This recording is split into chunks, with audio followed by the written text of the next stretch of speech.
কাল উত্তরাঞ্চল সফরে যাচ্ছেন বিএনপি চেয়ারম্যান তারেক রহমান।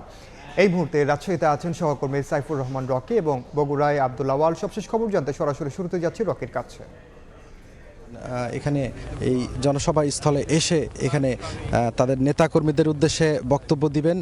আগামীকাল 29 জানুয়ারি এই রাজশাহী মহাসমুদ্রে পরিণত হবে, এমনটাই আসলে বলছেন দলটির নেতাকর্মীরা।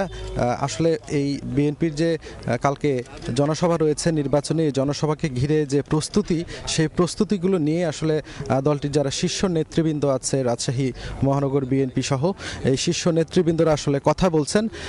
আমরা তাদের কথা শুনছিলাম কিছুক্ষণ আগে। তারা যেমনটি বলছিলেন যে সর্বকালের সর্বশ্রেষ্ঠ একটি নির্বাচনী জনসভা কালকে করতে চান এবং লোকে লোকারণ্য হয়ে যাবে এই ঐতিহাসিক মাদ্রাসা মাঠ। কারণ দীর্ঘ 22 বছর পর বিএনপির চেয়ারম্যান তারেক রহমান রাজশাহীতে আসছেন।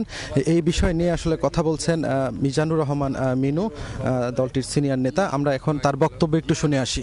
যে রাষ্ট্র ক্ষমতা তিনি ওই অন্য সামরিক শাসনের মধ্যে নয়, দেশকে নিরাপদ রাখার জন্য, এবং 4-5 বছরের মধ্যেই তিনি পৃথিবীর বিশ্বে বাংলাদেশকে একটি উন্নত বাংলাদেশ এবং বাংলাদেশের যে কৃষিদের সফল দুর্ভিক্ষ থেকে খাদ্য সংসম্পন্ন বাংলাদেশকে খাল খননের মধ্য দিয়ে এবং 4টি ফসল উৎপাদনের মধ্য দিয়ে বাংলাদেশ তার অগ্রগতি অর্জন করেছিল।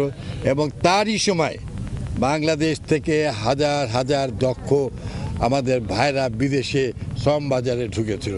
আজকের এই গার্মেন্টস শিল্প শহীদ জিয়ার, যা দ্বারা বাংলাদেশের সবচেয়ে বৈদেশিক অর্থ আসে, ঠিক তেমনিভাবে ইনশাল্লাহ আগামী দিনে আমাদের নেতাও সেই একই পরিকল্পনা করেছেন।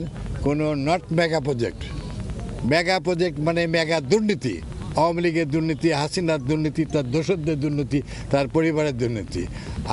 আমাদের নেতার হচ্ছে প্রত্যাশা পূরণ, যে মানুষকে সুখী সমৃদ্ধশালী করা এবং নিরাপদে রাখে, এবং we do it shortly. And Rajshahi মহানগরী এবং এই অঞ্চলে মানুষের যে প্রত্যাশা, ইনশাল্লাহ আগামী দিনে সেই প্রত্যাশা পূরণ করা হবে। এবং আপনাদের সন্তান হিসেবে দীর্ঘ অভিজ্ঞতার মধ্যে দিয়ে আমার ধারণা, আমরা 1991 সালে আমরা জাতীয় সংসদ নির্বাচনে অংশগ্রহণ করেছিলাম।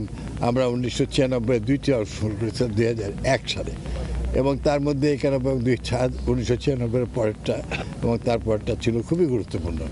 1991 সালে আমরা এই 39টি আসনের মধ্যে আমরা 35টি আসন পেয়েছিলাম।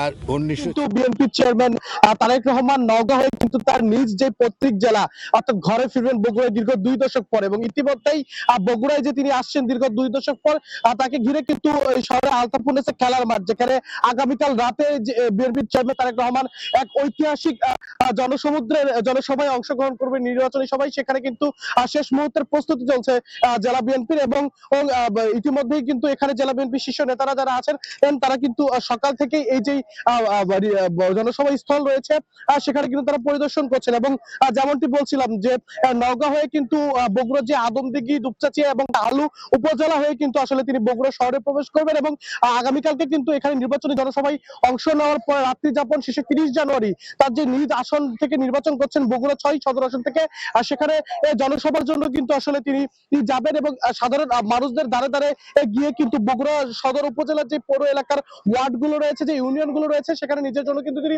এই সাধারণ মানুষের কাছে ভোট প্রার্থনা করবেন। এবং এরপরে কিন্তু আসলে আগামীকাল অর্থাৎ 30 জানুয়ারি বিকেল নাগাদ, আগামী পরশু বিকেল নাগাদ কিন্তু তিনি যাবেন তার নিজ বাবা, যিনি প্রয়াত ও রাষ্ট্রপতি শহীদ প্রেসিডেন্ট জিয়াউর রহমানের জন্মভূমি গাবতলীতে, সেখানে বগুড়া 7 আসনের যে প্রার্থী রয়েছেন তার পক্ষে কিন্তু নির্বাচনী জনসভায় অংশ নিয়ে বাবার যে পৈতৃক ভিটা রয়েছে গাবতলীর বাগবাড়িতে, সেখানে কিন্তু তিনি যাবেন। এবং সর্বশেষ গত 2006 সালের 24 ডিসেম্বর কিন্তু বিএনপি চেয়ারম্যান মা প্রয়াত বেগম প্রধানমন্ত্রী বেগম খালেদা জিয়ার এবং ছোট ভাই আরাফাত রহমান কোকোর সঙ্গে কিন্তু তিনি বগুড়া এসেছিলেন।